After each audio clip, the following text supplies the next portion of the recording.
flickers. Gradually, I open my eyes. The ceiling lamp flickers. Something heavy is pressing down on my body. My temples throb and my head is pounding so hard it feels like it might split. My ears ring from the force of my own heartbeat. Something cold brushes against my cheek, feels like a shard of glass. Gently push it away, and it hits the floor with a sharp clink that cuts through the silence. There's something sticky under my palm. Blood. I have no idea how long I've been lying here unconscious. I slowly turn my head, first to one side, then the other. Shards everywhere, everything shattered. I try to call out, but the pain rippling through my body makes it hard to force out even a single word. What happened? Am I alone here? And most importantly, can I even get out of this?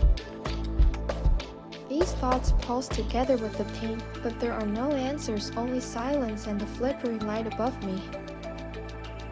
Shane, where is everyone? I whispered, barely audible. I tried to sit up, but something held my leg down. A metal cabinet had toppled onto it, pinning me in place. I pushed against it, but it wouldn't budge. I had to lie still for a moment and try again. My head was still ringing, and in that ringing I thought I could hear footsteps. Is someone there? I muttered, my voice trembling. Don't move, I'll help you, he said firmly, and pushed the cabinet aside. Thank you, but who are you? I asked, confused, unable to recognize his face. I'm Ross, from the research center at the neighboring station, he said confidently, offering me his hand. He knelt beside me and carefully examined my legs, running his fingers gently along my shins and ankles to check for fractures or sprains. He moved with such caution, as if afraid to hurt me even more. And for some reason, I trusted him enough not to resist at all. He took a bottle of water from his bag and handed it to me while he cleaned and treated my wounds. I'm Jane. How did you even get here? I finally asked after a long stretch of silence. I know, your signal started dropping. They sent me to investigate.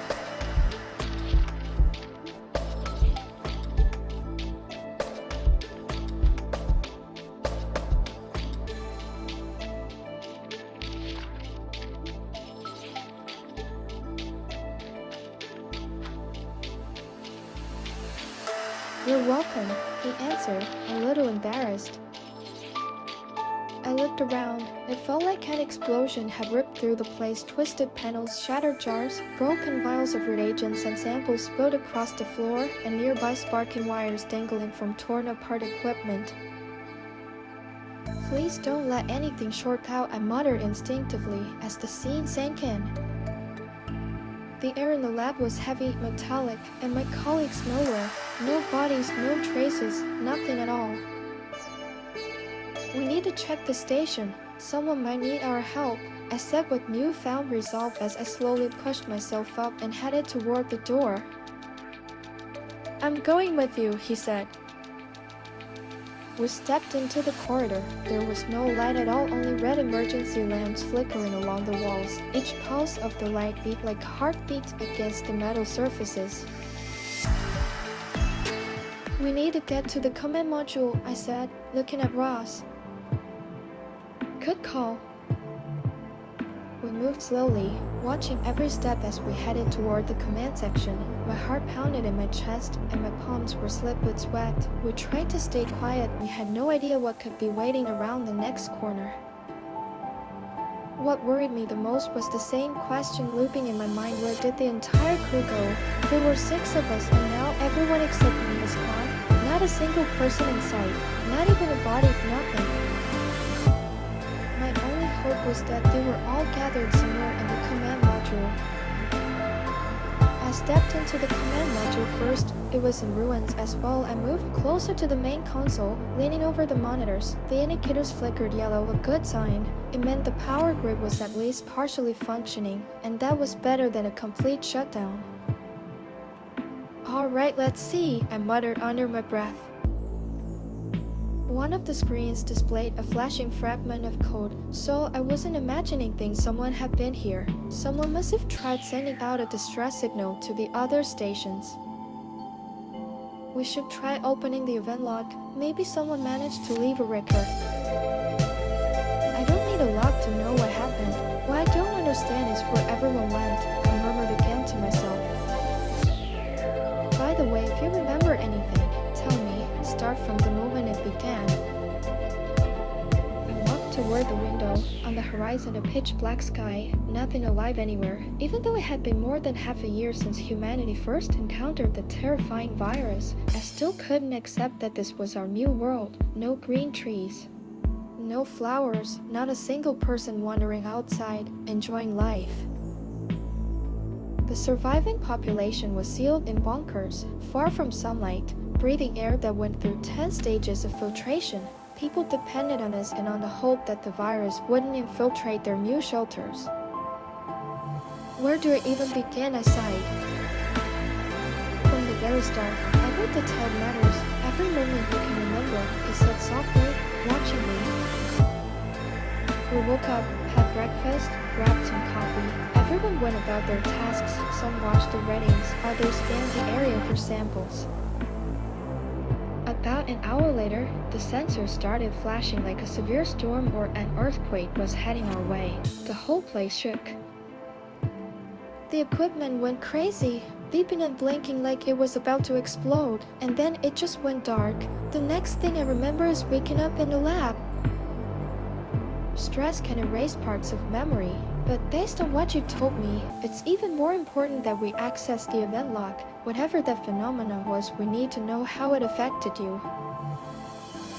I returned to the console and tried turning on at least one computer, but nothing responded. Maybe a search fried the systems, or maybe there simply wasn't enough power. We needed answers.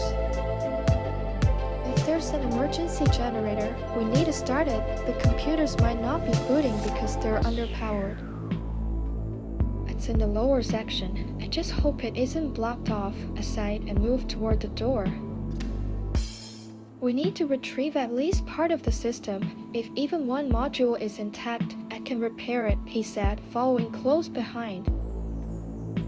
We walked through the corridors of the research station, and I could hardly believe my own eyes. The ceiling was cracked, dust covered everything, and the shattered lamps that just this morning softly lit these halls were now flickering weakly. How could everything change so drastically in just a few hours? My mind simply refused to accept it. Just this morning we were drinking coffee, making plans for the day. Maybe we could have finally found the samples we needed, maybe even gotten closer to creating a vaccine for the damn virus. And now here I am, searching for a generator with someone I've known for barely an hour, yet forced to trust him as if he were part of my team. While the people who've been with me since the very beginning of this outbreak, they're gone. As if they simply dissolved into the air. We finally reached the lower section. There was no light at all, complete darkness. Luckily, Russ had a pocket flashlight. It wouldn't illuminate the whole room, but it was better than nothing. Shane, here, he said, handing me the flashlight. I switched it on, and the beam cut through the darkness like a knife. The air was thick, filled with dust and smoke, making it hard to breathe. Underfoot, shards of glass and plastic cracked with every step. I moved very carefully, trying not to touch the dangling wires like the lifeblood of the station. Ross followed behind me, tracing my steps. We scanned everything around us as we went. Be careful, there are a lot of exposed wires here. Do you hear that? I said softly, stopping. Yeah, he replied, listening intently. Something tells me that's the cooling system. If the generator's flooded, we're in big trouble, he sighed. I don't even want to think about that, I whispered. Shine the light over there again. I think I see something. One sec, I said, directing the beam toward the corner. Through the debris and a cloud of dust, something that looked very much like the generator appeared. I stepped carefully over the rubble, avoiding the crackling exposed wires on the floor. Ross stayed behind me. As we got closer, he crouched and began inspecting everything meticulously. "What is it?" I whispered. "Wait, stop. I want to make sure there's nothing dangerous," he murmured, examining every inch cautiously. "I'm sure this is what we're looking for," I said with a smile. "Me too," he said firmly, looking up at me. I couldn't wait any longer. My heart was pounding, my pulse thundering in my temples. Ross started clearing the area around the generator, carefully, so as not to damage the casing or any vital components. "Hold the light steady, don't move. If we don't damage the module, there's still a chance it survived." "Holding, you're in charge. Don't rush," I whispered. "If it's even partially intact, we'll be fine, but we have to be careful. Any short circuit and that's it. The end." "Look over there on the left. I think something's connected," I muttered, pointing toward the generator's left side. "Hold on, wait. This cable's cut. Nothing serious," he said after checking the generator. "So, are we hauling it back up?"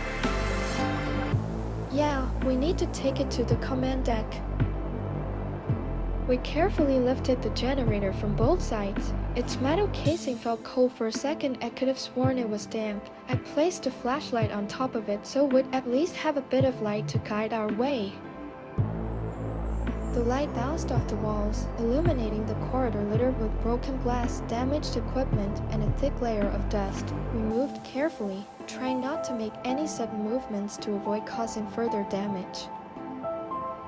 We finally made it back to the command deck. The monitor lights were still flashing yellow, which meant there hadn't been any more power surges.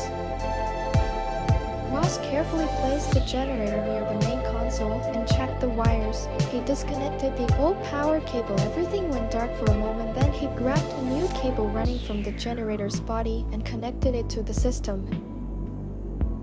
I stood beside him, my palms sweaty yet sticky, gripping the flashlight nervously. Its beam trembled, outlining the contours of the already dark room. "Ready for me to turn it on?" he asked, looking up at me. "Yes, turn it on," I said, my voice shaking.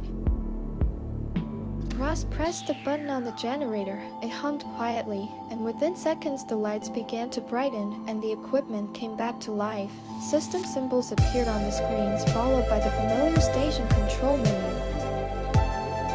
I rushed to the console, activated the main terminal, and connected the biomonitor, a small module integrated into the station system. The screen flickered briefly, then 2 heart rate lines appeared. Mine 105 beats per minute, and Ross 61. "How can you be so calm?" I asked, surprised, looking at him. "I always am. Panic is a virus too. It can settle inside you and slowly kill," he muttered, stepping away from the console toward the window. I walked closer to him. He leaned on the windowsill, staring through the dusty glass at the aftermath of what the virus had done. Everything here was dead now, no movement, no sound, nothing. "The virus destroyed everything mercilessly," I sighed, staring intently out the window. "It didn't just destroy. It's like it wants to reach everyone, leaving no one a chance." Shane.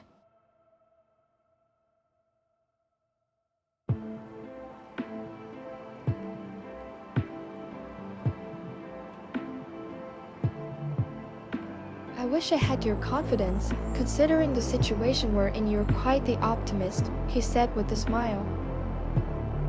"We're alive, that's a start. The generator works, the station's up, the systems respond, which means we can keep exploring this part of the Earth. And still, there's a chance to find samples," I replied with a smile. "I'm going to get some rest. I'll find a room somewhere on this station," he said, heading toward the door. I shouted. "What?" he asked, surprised. "Sorry, but can I come with you?" "I don't get it. Why?" he asked suspiciously. "I'm terrified of being alone. I need to hear, if not words, then at least someone breathing nearby," I sighed. I'm alright, I'll stay close. Don't worry, we'll go together, he said hesitantly after a moment of thought. Thank you, I really need this, I said quietly, smiling. We left the command deck and made our way through the dark, dusty corridors, searching for a place to spend the night. I walked behind Ross, feeling incredibly awkward. It's not every day you ask someone to sleep in the same room with you, but I didn't have any other options. I was terrified of being alone, just the thoughts sent shivers down my spine. This fear had been with me since childhood. Back then, I was afraid to stay alone even in my own room. To fight the loneliness, I would invent an imaginary friend or bring all my toys to bed, pretending they were alive. And after the virus started killing the people I cared about, and later, those who became close to me, this fear only grew stronger. Now it felt almost like a living, breathing panic, sitting somewhere inside me, refusing to let go for even a moment. Where were your rooms? I'll show you. Hopefully, they're still intact, I said, moving ahead. When we reached the sleeping quarters, I suggested choosing the room that was least damaged. All the doors were open, some were completely ruined, but 2 rooms were almost perfectly preserved. Oh, let's take this one. Probably the cleanest, he sighed. Perfect.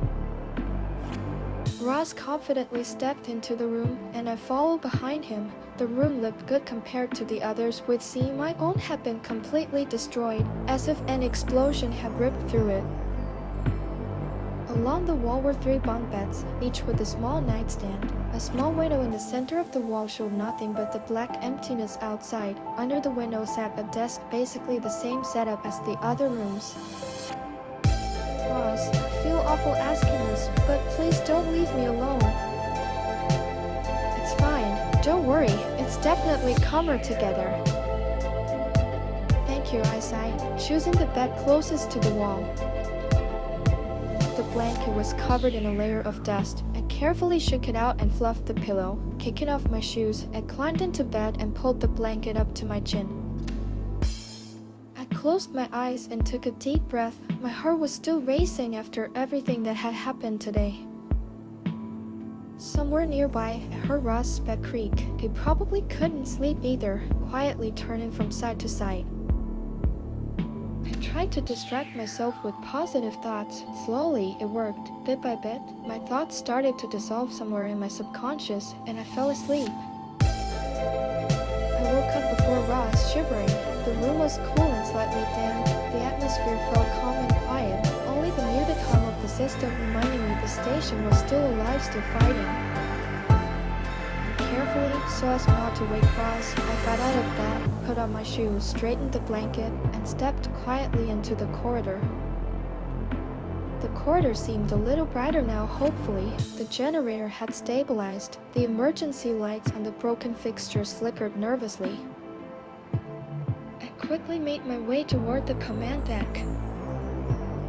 When I entered the command deck, I was greeted by the familiar hum of the generator, steady and calm. I stepped closer and checked the power panel. The readings had stabilized, the voltage evened out. This was incredibly good news. Shane.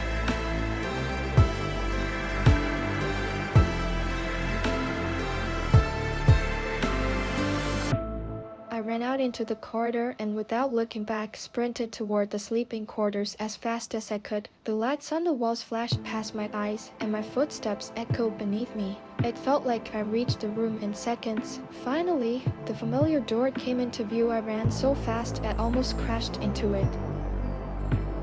I burst into the room, leaning on the nearby bed to catch my breath. My heart was pounding like crazy in my chest, and my pulse throbbed so hard it echoed in my temples. Ross, wake up faster, faster, I gasped, nearly shouting myself hoarse. He flinched, then sprang upright from the bed. Within seconds, he was on his feet, eyes wide open. His face didn't just show surprise, it was pure horror. What happened? He yelled at the top of his lungs. The voltage is stable. We can connect the external field sensors. He sank onto the bed, or rather collapsed onto it. Rubbing his face with his hands, he looked back at me. I felt like his stare could pierce right through me. "You're kidding, right?" he sighed. "Why?" I asked, surprised. "You screamed like that. I thought something terrible had happened," he sighed again. "Not terrible, but very important," I said firmly, stepping toward the door. Ross got up and walked closer to me, staring intently into my eyes. His jaw was tense, and he didn't break eye contact. He just stood there silent.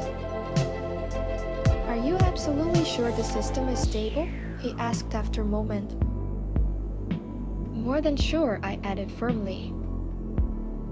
"Well, if that's the case, then go," he said, heading out of the room. I followed Ross. His steps were steady but slightly tense, as if he didn't quite believe my words and was rushing to prove to me that I was wrong to wake him. We stepped into the command module. I rushed back to the monitors and checked the power panel again. Everything was stable, exactly the same as before. I ran off to call Ross. "Here, look," I said, shifting slightly aside so he could see every detail with his own eyes. Ross leaned over the monitors without saying a word. He examined each line carefully, scanning across the screen, opening additional diagnostic panels, comparing every value with previous logs, and I just stood there, quiet, watching. "Ratings are stable," he finally said, still not taking his eyes off the screen. "Great. Can we activate the external field scanners?" I asked, excited but keeping my voice low. Ross frowned. The look on his face made it clear he was genuinely unsure. His eyes dropped back to the monitor, double-checking our steps, then lifted again to meet mine. For a moment, it felt as if even the air in the room grew heavier. My heart was pounding so hard it felt like it might burst from my chest. But I waited for a word, a sign, anything that would confirm I wasn't imagining things, that this wasn't a glitch, not a hallucination, but a chance, a real chance to find the cure and save humanity. "I think we can try," he said quietly. Finally, I've been waiting to hear that. I breathed out in relief as I leaned over the control panel.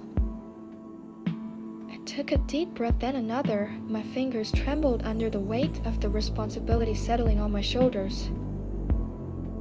I quickly began entering the access passwords for the external scanner systems. My fingers moved so fast across the panel, almost as if they were afraid to stop. Every motion precise, deliberate, even though inside I was anything but calm. The control interface appeared on the monitor, dozens of data lines, each with its own access code. I had to remember everything. One wrong symbol, and it was over. The system would lock us out. Chain.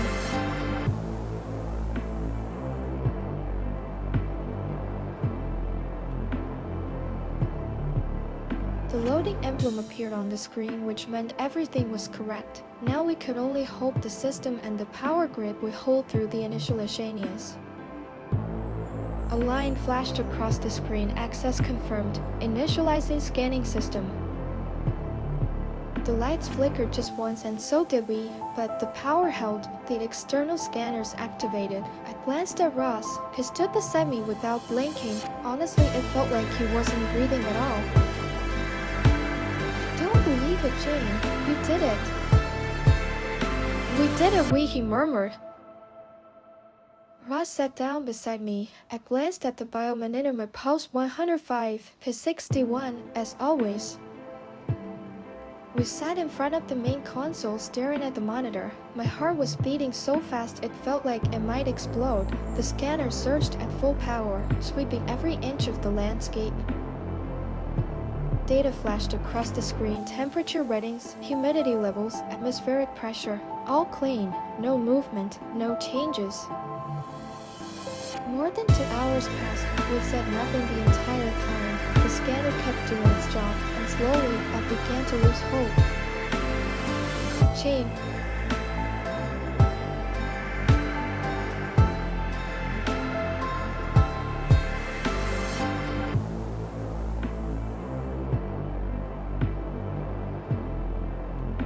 Shane, not all at once. We'll get it. You'll see, he said. We've been sitting here for hours, and nothing, not a trace. Right now, there isn't, but we'll find the cure, and if not us, then someone from the other stations. But it will happen, sooner or later, he said, trying to calm me down. I took a deep breath, and he was right. Maybe I just needed to wait a little. Perhaps I was overthinking it. Then, among the even lines on the graph, the first blip, like a pulse from outside breaking onto our monitors. A small red dot flashed in the southern sector of the station and then disappeared suddenly. Shane.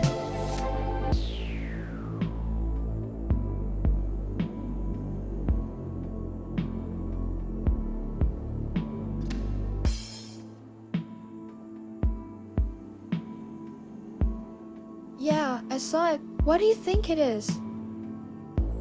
I don't know.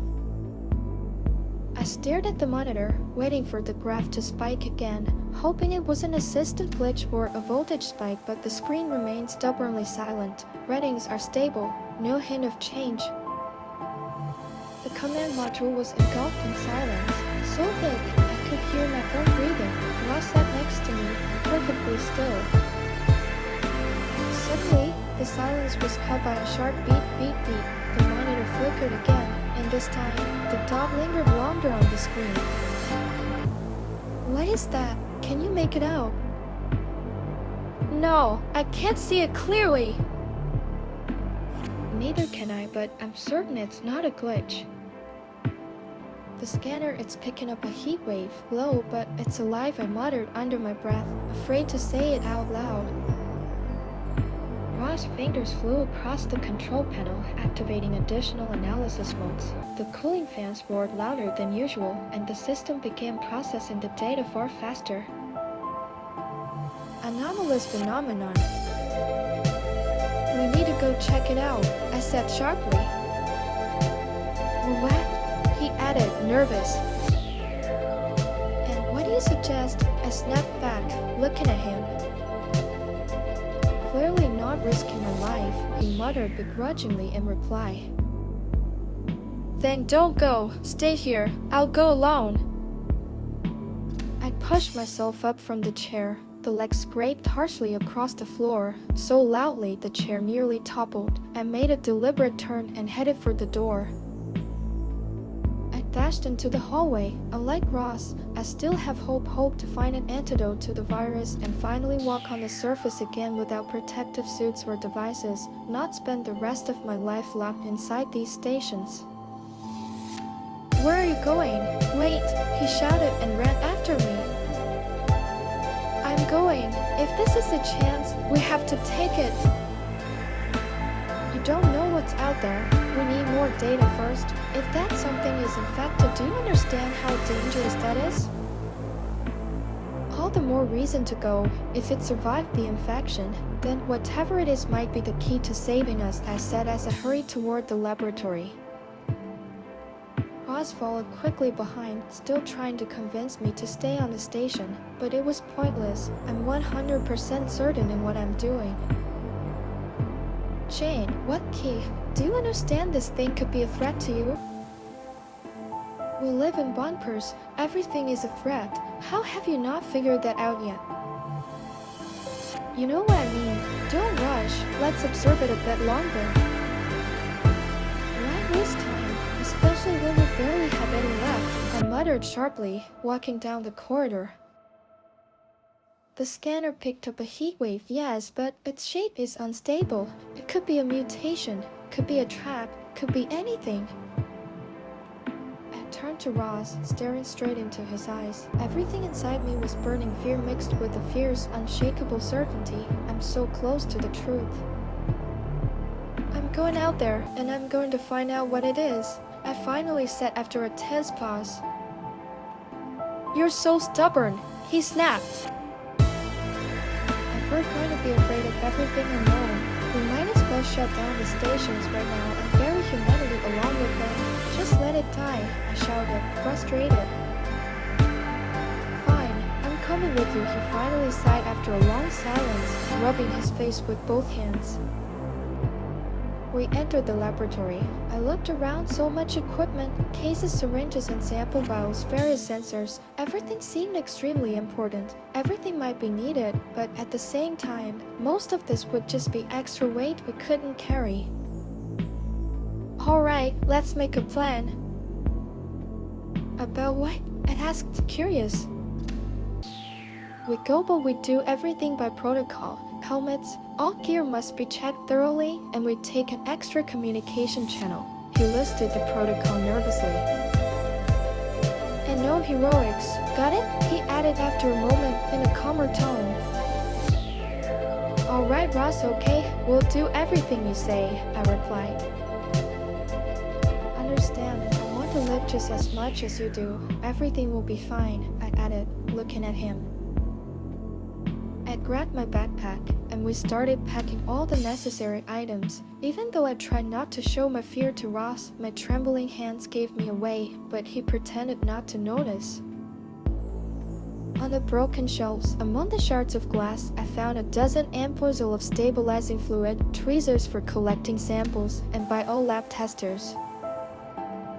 These were crucial supplies for our mission right now. I felt an enormous responsibility not just for my life, but for the lives of others, people who had somehow survived. "Our priority is safety, remember?" he asked, concern in his voice. "Yes," I murmured, my voice slightly anxious. "Your backpack gets everything for sample collection. Mine gets everything for our safety." I stayed silent, just nodded in agreement. Out of the corner of my eye, I watched Ross confidently pack radios, a flashlight, a biological scanner, and an ultraviolet lamp into his pack.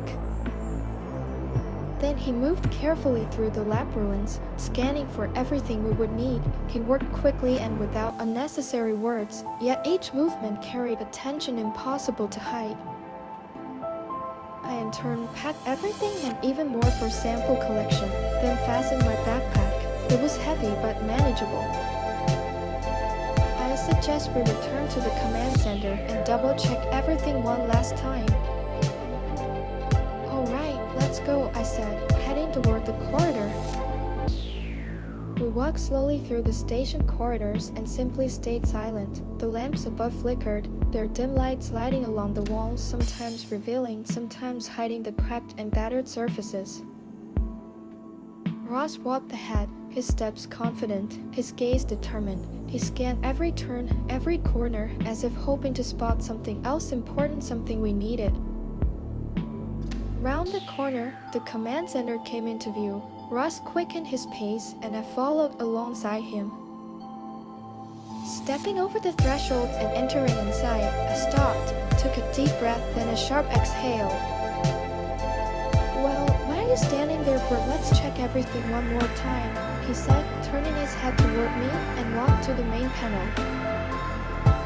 We sank into the chairs. Ross powered on the instruments, and the monitors lit up with a cold glow, first the main one, then the side panels. The backup power fans hummed in the air. Ross activated the external field scanners. "I'm a little scared, Ross," I whispered. "Ross, I'm with you. Everything will be fine," he replied.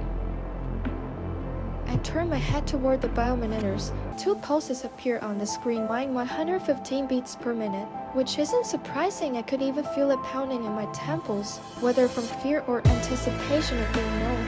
And Ross's pulse steady as always, 61. How can someone always stay so calm, I wonder. "How can you stay so calm?" I asked quietly, looking at him.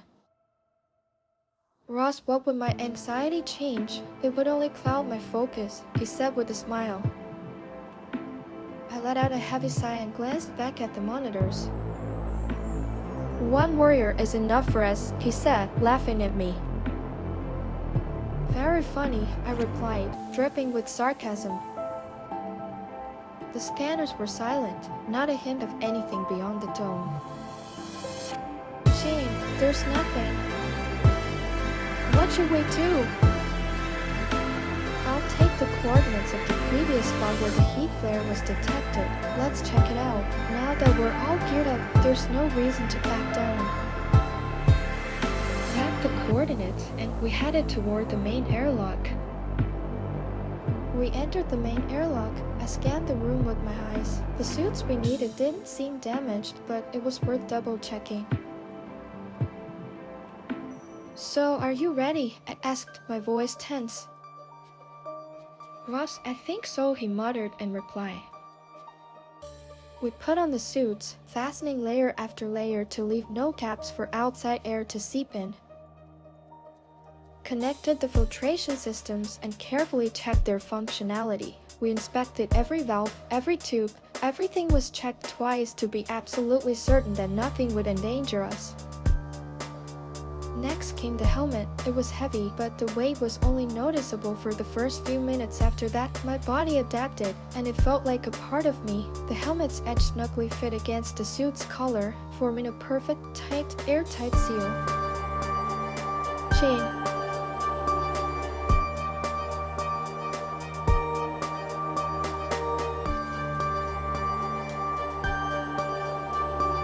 Yeah, I hope you're right, he murmured with a smile, looking at me. I stood before the door. Through the small circular window, all I could see was darkness and the unknown, and it made my stomach tighten with fear. You ready? He murmured.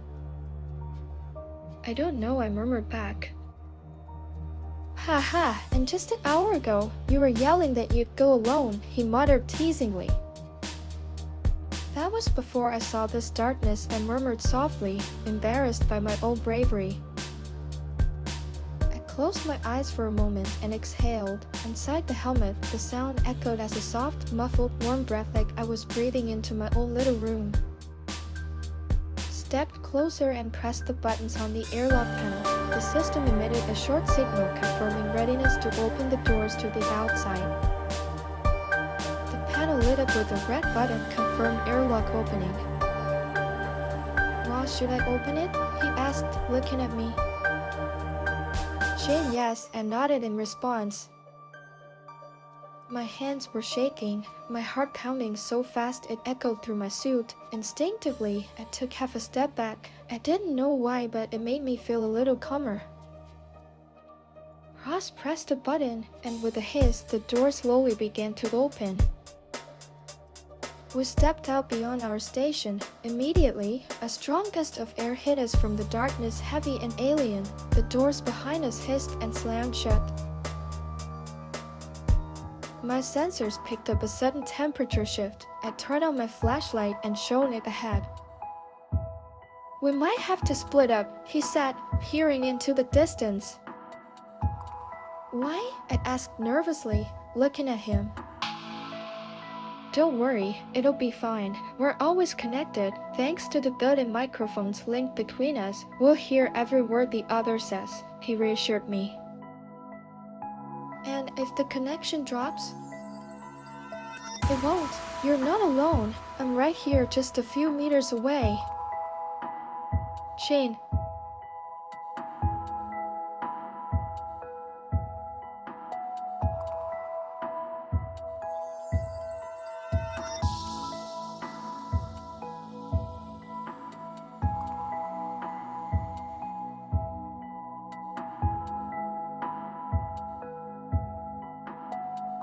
Fine, I go right, you go left. I'm close and we'll stay in constant contact, he said confidently and headed his way. If you see anything, tell me immediately. Got it? I said and started exploring the area. Absolutely! I carefully took my first steps into the unknown. The ground beneath me felt dry, its origin unfamiliar. All around, trees stood lifeless, their bark intact but no living leaves in sight. In the beam of my flashlight, abandoned buildings emerged. They were intact, yet looking at them sent a chill down my spine. No living soul had been here for a long time. Even though this street had once been full of life, the emptiness pressed against my soul so strongly it made me wince. I glanced back. Ross had already moved a considerable distance. Only the glow of his flashlight marked his presence. Ross, you hear me? Don't leave me hanging, I called out, my voice tainted with worry. Yes, I hear you. All good? He asked firmly. Yes, everything's fine. If you see anything, tell me. Of course, just don't go to the signal alone, okay? Of course, we'll go there together. I activated the scanner to check the surrounding area, but everything was clean. No trace of anything living. Ross, it's all clear here, I said with a sigh. Mine too. What do we do now? I'm marking your location. Hold on. I stood still, waiting. My breathing had quickened slightly, but I tried to keep it under control so I wouldn't lose myself to panic. In my headset, I heard short rhythmic clicks. Ross was searching for my geolocation data. Got you, Jane! Oh, finally some good news, I added, laughing. You're close to the spot where the signal came from. Hold tight, I'm coming to you, he muttered. A chill ran down my spine for some reason. I nervously glanced around. It seemed clear. After Russ's words, every little rustle now felt like a warning. The light from my flashlight flickered with my movements, and every time the beam swept across the walls, I jumped, thinking I had caught someone moving. Jane.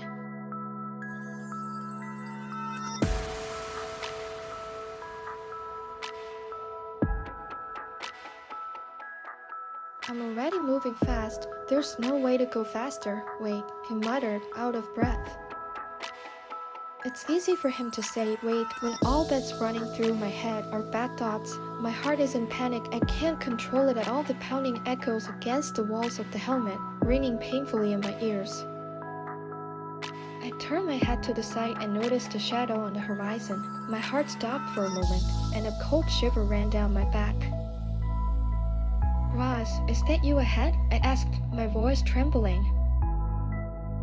But he stayed silent, and the silence makes it even scarier. In my mind, I run through the worst-case scenarios. After a few seconds of silence, my heart starts pounding so wildly, it sends a painful pulsing echo straight to my temples. Why did I even decide to come here? I scolded myself, shifting from foot to foot.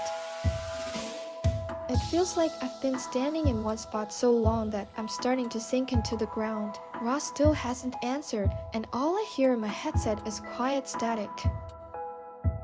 What should I do? What should I do? I repeated endlessly. Jane, is that you ahead? His voice makes me flinch unconsciously. You really scared me. For some reason, the signal wasn't working. I don't know what caused the interference. His words on one hand calmed me slightly, but on the other, why is the connection cutting out? What's the reason? I think again about why I even came here. Where are you now? I muttered nervously. Oh, I think I can see you already. I hope it's me you see, I said, exhaling from fear. What do you mean? Who else would it be? He said, laughing. I don't know anything anymore. I stared closely at the silhouette approaching me. It really did look like Ross. With every step, my doubts that it was someone else faded. Shall we go? He said, arriving beside me. Yes, let's go, check it out, and then back to the station. I can't wait to get back, I muttered. And you wanted to come here alone, he grumbled. We moved on, step by step, in the direction plotted on Ross's tablet. The screen glowed dim cold light, and the red and blue lines of the graph jittered nervously, just like I did. My breathing isn't steady. Even though I try to take slow, full breaths, each step feels like the air in my suit has stopped flowing, and I slowly feel suffocated. Looks like we're here, he whispered. Are you sure? I asked, surprised. 100%. I try not to think about how hard it is to breathe. hoping it's psychosomatic, so I didn't tell Ross about my condition. I tried to see anything at all, but it's useless, no trace, no remnants, nothing. Shane.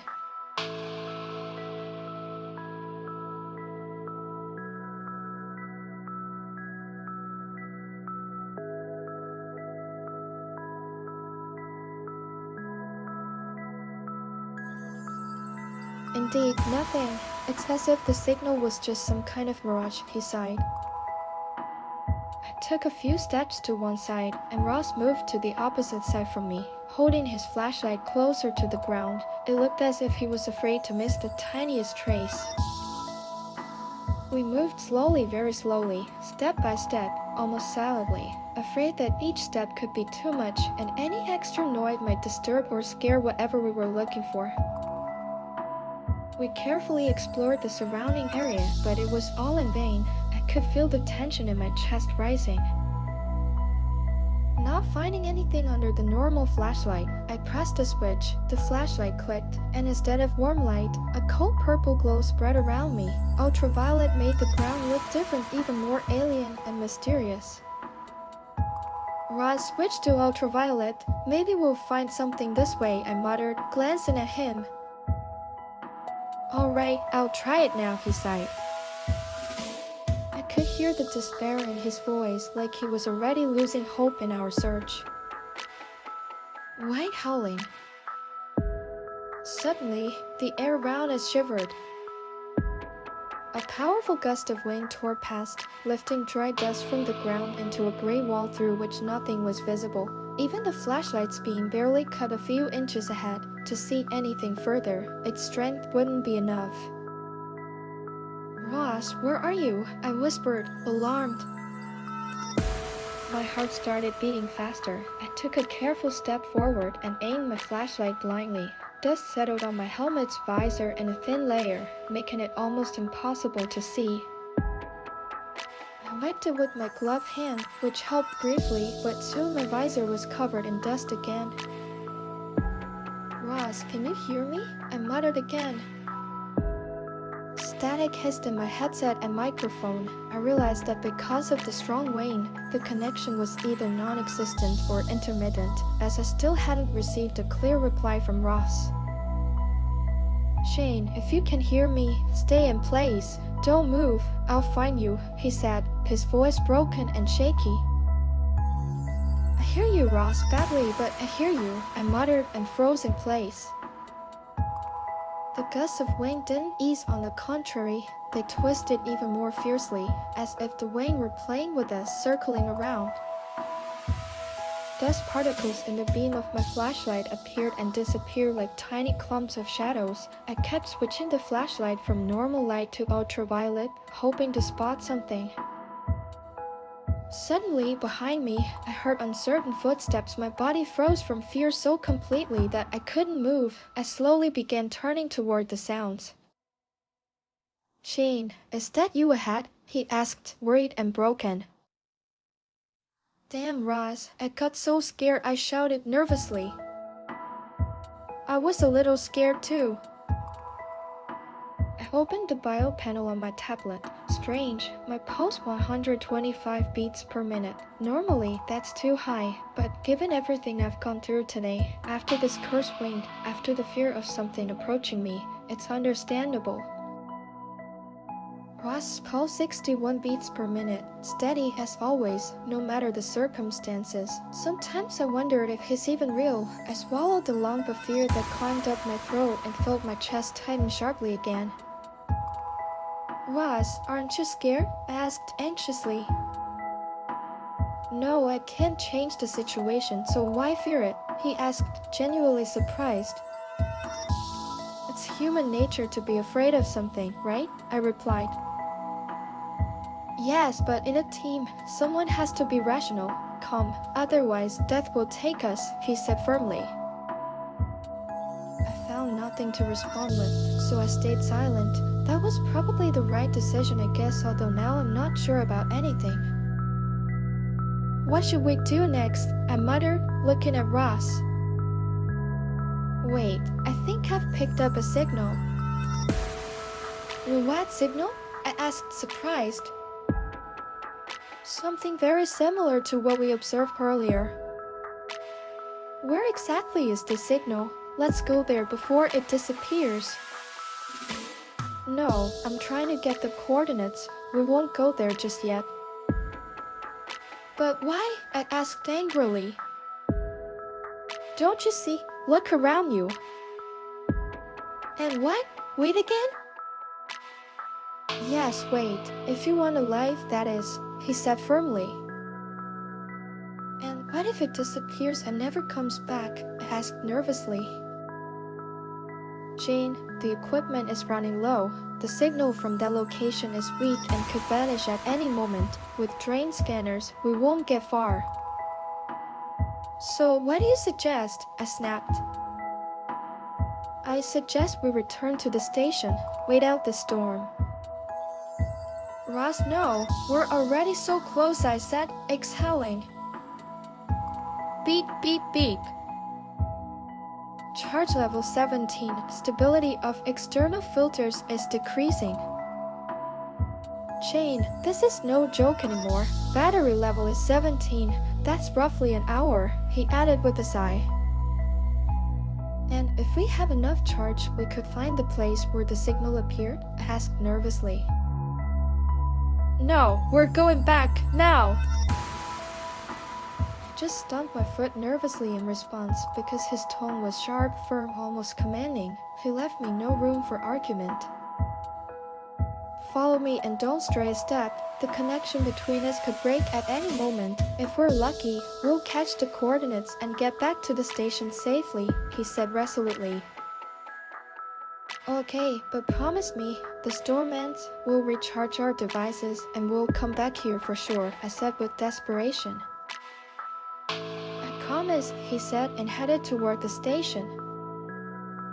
We started moving back to the station, and the storm seemed to deliberately rage with renewed strength. The dust wall thickened, and each step was several times harder than the previous ones. It felt as if the ground under our feet was moving, though I knew it was just my nerves. Beep, beep, beep. Charge level 14. The stability of external filters is significantly reduced. Damn it, he muttered nervously, kicking up dust under his feet. What happened? I asked, scared.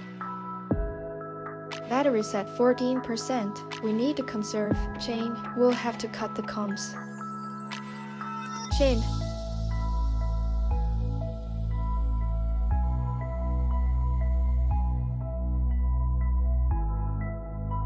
Jane, we have to, otherwise we'll die out here.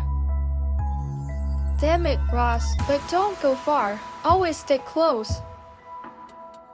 Alright, we continue as planned. I go ahead. You follow me and don't fall behind. Okay, I sighed. I felt Ross cut the comms. Inside my helmet, it became silent, so silent that it felt like I'd lost my hearing. The sudden emptiness inside made everything contract. Even my own breathing sounded different. And the abyss in my mind seemed to press against my skull from the inside, and over time, this silence turned into an insistent high-pitched squeal that stubbornly grew, cutting through the quiet in my helmet. The nasty squeal mixed with the pounding of my pulse in my head, turning into a long steady buzzing, the kind you want to run from, or at least cover your ears with your hands, even though they were already hidden beneath layers of armor and metal. Even though I could see Ross ahead, inside I still felt as if I were left not just without comms for a short time, but completely alone, just me and this forsaken land. On the horizon, our research station came into view. We got closer, Ross entered the access code, and the doors hissed open. We stepped into the airlock. At the entrance, we took off our suits and left them in a special container for equipment sterilization. We then went through a small airlock near the doors, where our bodies were treated with an antiseptic solution. It's a special safety procedure to ensure that no foreign particles from the outside get onto the station. We changed into fresh clothes, and Ross unpacked his backpack, taking out all the necessary equipment that needed recharging. Look how lucky we are, he said, showing me the screen of his tablet. Battery level 2, external filter stability offline, system shut down in 5 minutes. Wow, we really got lucky. We made it back to the station just in time. Yes, if we had gone to the second signal location, even if we found something, no one would have ever known about it, because we would already be dead, he said with a sigh. Yes, Ross, don't make things up, I muttered nervously. Though I really understood that if I had listened to him from the start, this whole trip definitely wouldn't have happened. Let's go to the command section, we'll figure out what to do next. Ross, we already know what to do, you promised would return to that place, I said firmly. First, charge everything, then we'll talk, or do you actually want to die? I'm not heading out there right now, and I wouldn't recommend you do it either. We go when we're ready. But if we don't go as soon as possible, we might lose our only chance. Yeah, and we might actually keep ourselves alive. I'll check if everything is functioning properly. You start preparing. We'll leave in a few days. A few days? No. That's way too long. I'm done arguing. Just do whatever you think is best, he said and walked out of the room. His sudden shift in tone startled me, but he wasn't wrong. Going out there right now was a death sentence. Still waiting several days? Absolutely not. I'll go the moment everything's charged. I'll head out the moment I'm able. Next day morning.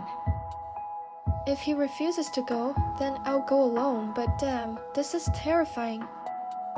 I have to push myself past this. If not me, then who? There won't be another chance.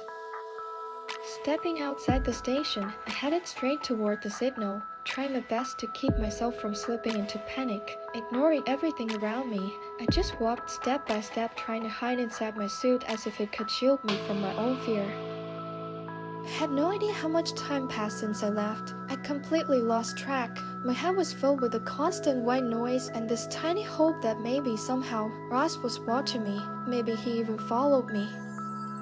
That thought kept me steady, even though I knew it was just wishful thinking, but it helped me move forward. So I kept walking and walking and walking. Until I finally arrived. When I reached the location the locator had pointed me to, I expected to find a person, but instead there it was, a strange-looking container half buried under layers of dust and dirt. I stepped closer, brushing away the grime. Slowly, a label began to appear underneath. And no, that's impossible. The label on the container read biological samples, virus antigen, sample 164. An antigen, but then how is this even possible? A pulse 61 inside this thing. I must be losing my mind. After pulling myself together, I grabbed the container. It felt unbelievably heavy. I don't even know how I managed to drag it all the way back, but somehow I did. The moment I crossed the threshold of the station, I started looking for Ross. But no matter how long I searched, he was nowhere to be found. 1,000 thoughts raced through my mind, but I forced myself not to panic, trying to understand what was going on. Maybe he followed me, or what if something happened to him? I tried searching for him several times, but the radar showed only me and the container, the same container giving off a heartbeat, like there was a living person inside. I didn't dare open it. I just waited for help, for Ross, for something, anything that could pull me out of the suffocating feeling of helplessness. I simply had no idea what to do next. Unknown male voice over here. Someone's here. She's alive. Unknown female voice. No way, someone actually survived? Unknown male voice. Yeah, and judging by the looks of it, she's the one who brought this container. Unknown female voice. You managed to do that alone? That's impossible. Unknown female voice. Check the area. Maybe there's someone else nearby.